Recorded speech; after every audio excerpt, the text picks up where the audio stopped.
আপনার এই তীব্রা মদক আসা নিয়ে কারণটা তো আপনি বললেন। বিজেপি এর মধ্যে অভিযোগ করেছে, মানে বেসিক্যালি অনিমেষদা যেই সাংবাদিক সম্মেলনের কথা বলছিলেন, এমপি রেবুলি ত্রিপুরা সাংবাদিক সম্মেলন শুনেছেন নিশ্চয়ই মধ্যে, সেখানে তিনি যে অভিযোগ করেছেন যে যখন আপনি বিজেপিতে ছিলেন তখন সমস্ত সুযোগ সুবিধাই আপনাকে দেওয়া হয়েছে, সম্মান দেওয়া হয়েছে, কিন্তু কোনো ব্যক্তিগত কারণে মানে মানে পদাধিকারের বিষয় হতে পারে, কার্যের মূল্য হতে পারে, তার জন্য আপনি দল পরিবর্তন করেছেন, সেটি উনি অভিযোগ করেছেন। আপনি ত্রিপুরা বক্তব্যে কি রিয়াক্ট করবেন?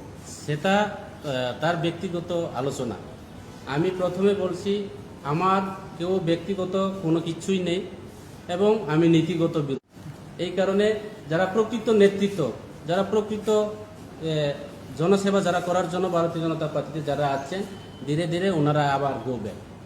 এইভাবে শুরু হচ্ছে বিজেপির মধ্যে। এখানে কেউ কোনো ব্যক্তিগত কেউ শত্রু নেই, রাজনীতিক কেউর সঙ্গে কোনো ব্যক্তিগত চিরশত্রু নয়।